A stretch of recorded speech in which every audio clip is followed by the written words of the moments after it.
Halo teman, kembali lagi dengan aku Andri. Dan hari ini tuh Andri ditemani dengan siapa?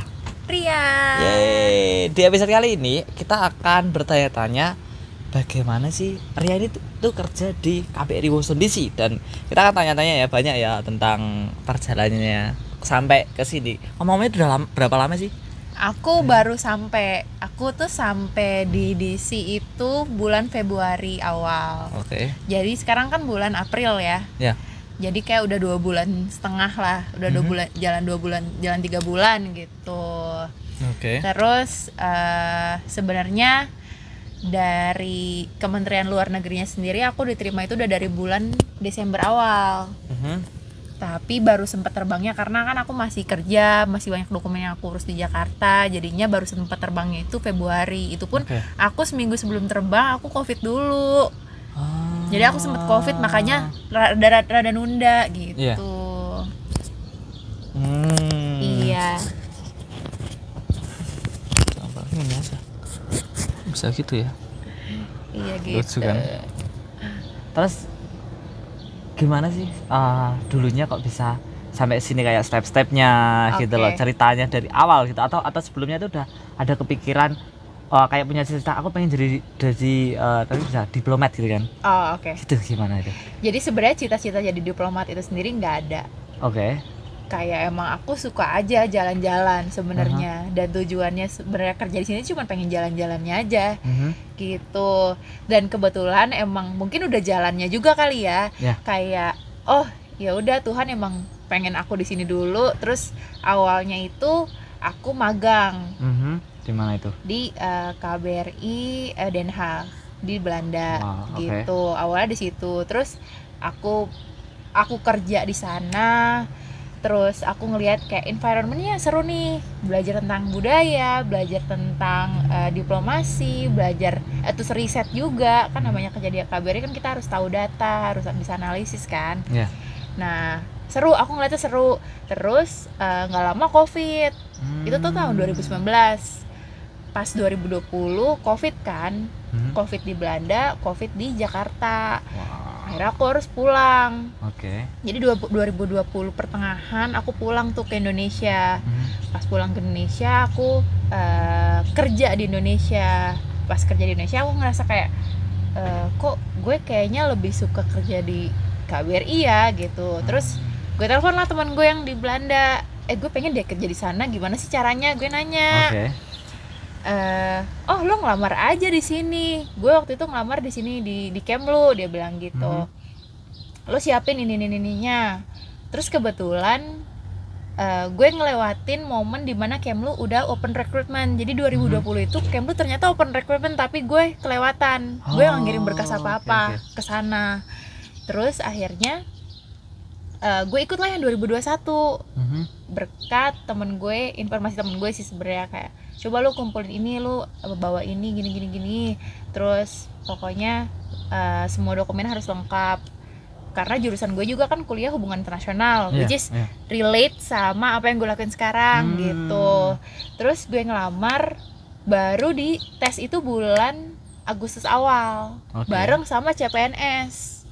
Jadi gue ikut CPNS juga, gue ikut si pegawai setempat di sini, gitu. Nah setelah gue ikut tesnya itu sekitar ada 5 kali. Jadi yang pertama itu gue ada namanya tes administrasi. Jadi berkas kita tuh diperiksa, dicek dokumennya sesuai nggak sama persyaratannya. Kayak TOEFL itu penting banget, karena ya namanya tinggal di luar negeri harus bisa bahasa Inggris kan. Benar. Apalagi kan pelayanan warga Indonesia. Terus kita juga pasti kan bakal berhubungan sama instansi yang ada di negeri ini gitu. Kayak misalnya gue bakal berhubungan sama Department of State. Jadi gue harus bisa bahasa Inggris dong, gitu. Itu ada tes administrasi. Setelah tes administrasi, gue ada namanya tes pengetahuan umum. Pengetahuan umum itu yang ditanya itu seputar hubungan internasional sebenarnya. Jadi buat anak HI sebenarnya udah sangat familiar sama pertanyaannya. Gue pun nggak ngerasa ada pressure dan beban gitu saat ngisinya, karena ya di kampus gue belajar itu semua. Kayak tentang organisasi internasional, tentang siapa menteri kita, siapa presiden dan lambang negara, lagu apa segala macam, itu tentang negara sama tentang organisasi internasional. Terus setelah itu ada tes kemampuan bahasa Inggris. Jadi kita ada esai. Ada esai, terus kita disuruh ngeringkas esainya, ada yang dalam bentuk bahasa Indonesia, ada yang dalam bentuk bahasa Inggris lagi. Gitu. Dia kasih beberapa esai, sama ada juga pilihan ganda sih. Jadi kayak TOEFL sebenarnya, tes TOEFL lagi. Gitu. Setelah itu banyak banget tesnya tuh, 5-6 kali. Woi, banyak juga ya? Banyak banget. Itu yang ke 1, 2, 3, itu yang ketiga. Yang keempat itu ada namanya profile assessment. Jadi di profile assessment ini kita dicari tahu, benar-benar kita harus jawab jujur sih. Karena soalnya dia lagi. Karena kalau kita bohong, pasti kan di soal berikutnya kita, gue tadi siang mana ya? Paham kan? Paham. Gitu. Benar-benar harus jujur. Terus di situ tuh penilaian kita cocok nggak jadi staff di KBRI gitu. Terus kita sekalinya kita cocok, kita jadi staff apa nih? Karena di KBRI kan fungsinya ada banyak, ada fungsi politik, fungsi ekonomi, kayak sama yang fungsi gue sekarang, fungsi protokol dan konsuler. Terus ada fungsi penerangan sosial dan budaya, ada apa lagi? Administrasi gitu. Jadi kita di situ dilihat nih kita cocoknya di mana gitu. Nah, setelah itu ada kita tes, itu yang keempat ya. Yang kelima itu kita interview sama Biro SDM Kementerian Luar Negeri. Di sana interviewnya bisa dibilang nggak tegang dan nggak santai sih, jadi kayak in the middle, kayak sebenarnya apalagi gue udah pernah pengalaman juga kan di Belanda kerja di KBRI, jadi tinggal jelasin aja kita ngapain. Terus pertanyaan juga pun kayak kenapa mau di sini, kenapa nggak CPNS aja gitu. Ya kita tinggal jawab sejujurnya aja, karena mereka sebenarnya orangnya asik-asik dan mereka lebih suka sama orang yang terbuka. Dan jujur. Iya, betul. Bener. Karena semakin jujur kita, mereka semakin nangkep apa mau kita, maksud kita gitu. Gitu. Terus setelah itu baru deh kita nah dari situ kita ditanya, kamu mau ditempatin di perwakilan mana? Wah, bisa milih. Ditanya doang. Ditanya doang. Aku bilangnya mau di Prancis. Tapi at the end of the day aku sekarang di Amerika. Jadi sebenarnya nggak dikabulin gitu, tapi bisa juga dikabulin. Gitu. Nah, sebelum dijadwalin tes interview sama Biro SDM Kementerian Luar Negeri ini, kita ditanya punya kemampuan bahasa lain nggak, bahasa asing yang lain gitu. Kalau misalnya kita bisa bahasa Prancis, bahasa Spanyol, kita dites lagi bahasa itu. Waktu itu gue sempet dites bahasa Prancis. Kayak tesnya hasilnya biasa aja ya, makanya gue dikirim ke sini nih. Terus udah, kalau misalnya kita bisa bahasa asing lainnya, kayak kita bakal ditempatin di negara yang berbahasa itu gitu. Karena kan bahasa Prancis nggak cuma ada di Prancis kan, kayak di Swiss mereka bahasa Prancis juga, Prancis Jerman. Terus di Afrika, di Belgia mereka bahasanya bahasa Prancis gitu. Terus ya pokoknya gitu deh. Apalagi Spanyol lebih banyak kan, Amerika Latin semua pakai bahasa Spanyol kan, nggak cuma ada di Spanyol kan gitu. Nah, setelah kita interview sama SDM, kita dipanggil sama perwakilan. Yang pertama manggil gue itu justru Sydney. Sydney ya? KJRI Sydney di Australia. Pas gue interview kayak gue kurang nih di sini, karena mereka nyarinya yang butuh banyak deh. Terus gue juga kayak nggak ada temen, kayak jadi gini, sebelum kita interview biasanya kita tuh ngumpul dulu sama interviewer. Nah kebetulan gue nggak ngumpul banget tuh sama yang ke Sydney, jadi kayak ngerasa kayak gue bakal sendiri banget deh di sini gitu. Padahal sebenarnya di sini seru ya. Gitu. Terus dari Sydney gue dilempar ke DC.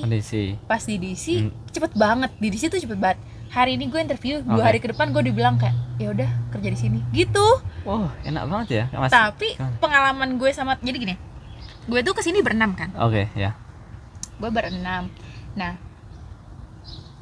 4 atau 3 dari temen gue itu mereka sempat dapet assignment dulu. Assignment tuh kayak tugas. Mereka dikasih tugas 3 temen gue mereka dikasih tugas buat kayak riset dulu gitu.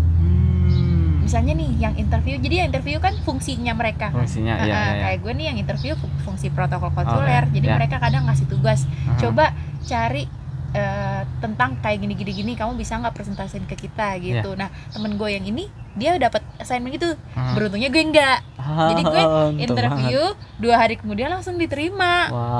Gitu. Nah pas dikasih tahu gue diterima, gue ditanya bisa terbang kapan. Sebenarnya semua itu terserah kita. Aku mau terbang bulan April pun kayak mereka bakal oke aja sih. Gitu.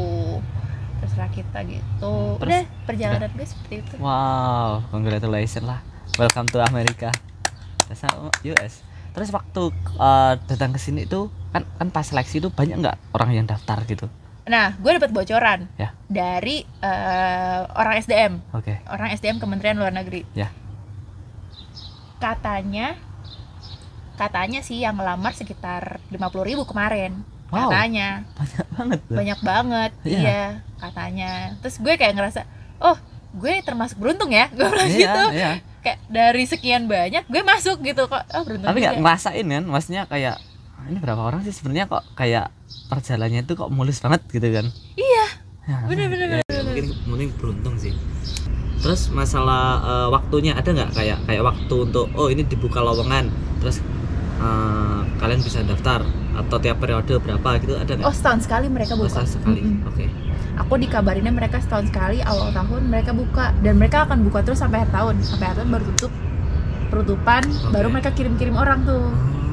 Kayak aku nih 2021 kemarin kan. Aku baru nyampe 2022 udah gitu.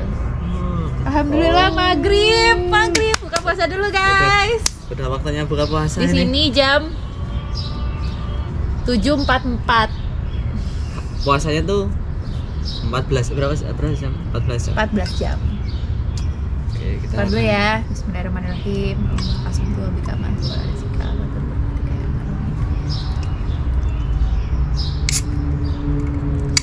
Ini puasanya lama. Kita akan selesaiin bentar lagi, mungkin 10 menit lagi ya. Habis itu kita mau buka puasa. Kita mau buka bareng. Kita mau makan Vietnamese noodle ya. 10 menit dari sini. Oh ya. Rumah aku juga sekitar 15 menit lah dari sini. Iya, nggak jauh ya. Nggak jauh. Kan ini udah.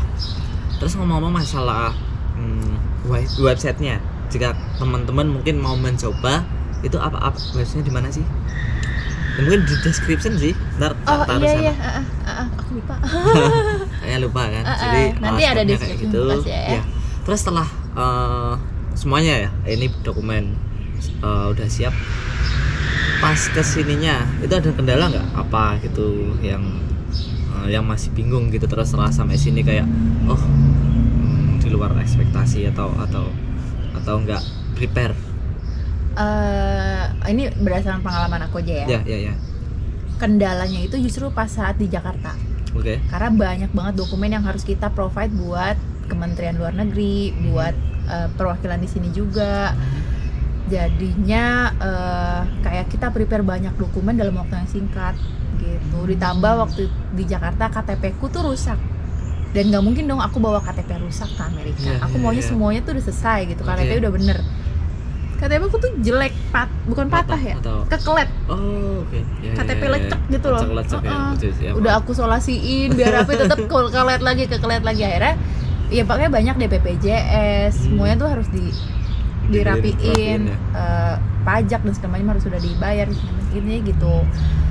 Terus sama gini, kayaknya nggak semua perwakilan itu dia menyediakan tempat tinggal. Kebetulannya perwakilan di sini, Embassy of Indonesia in Washington DC, dia sangat berbaik hati ngasih tempat tinggal buat teman-teman yang baru gitu. Walaupun temporary sih, mereka ngasih cuma-cuma dan tempatnya layak sih menurutku. Kayak di sini. Iya, oke kan? Buat tinggal gitu oke kan? Iya. Tapi ini adanya di basement KBRI. Aku tinggal di bawah situ. Berapa lama? Aku di bawah situ, aku pindah ke sini tuh baru setengah bulan. Sisanya aku tinggal di situ. Baru ya berarti ya. Selama sini berapa lama sih proses kayak mendapatkan ID? Ntar juga masih ini kan. Oke, buat gini. Aku kesini pakai visa government. Oke. Kan di Amerika itu ada visa turis, visa pelajar, visa student. Visa A ya? Iya, aku pakai A. Aku A2. A2. Sama visa government. Nah, pertama itu kan kita semua harus nyetir kan di sini. Iya. Pertama yang diurus sama perwakilan sini tuh PID. Jadi kayak identity card, identity number buat imigran, non-imigran, maksudnya non-imigran kayak aku gitu. Dibuatnya di Department of State. Jadi yang pertama harus rilis itu dulu. Ketika kita punya number PID number itu, baru aku bikin ID card yang driver license. Gitu. Terus, dan itu prosesnya yang PID ini jadinya itu 1 bulan. Oke lah, standar ya. Ya standar. Terus sama driver license aku sedang lagi diuji. Iya. Untuk kerja sendiri itu berapa hari sih dalam seminggu? Terus berapa jam juga? Kerja di KBRI. Ya. Kerja di KBRI itu sebenarnya 5 hari ya, Senin sampai Jumat. Dari jam 10 sampai jam 5. 10 sampai 5. Selama pandemi dari jam 10. Jadi di luar pandemi katanya sih mereka jam 9 mulai kerjanya gitu. Terus untuk di bulan puasa aku kerja dari jam 10 sampai jam 4. 4.30 sih. 4.30. Gitu. Benefit lainnya tuh apa sih? Benefit lainnya? Ya kerja di KBRI gitu. Apa ya?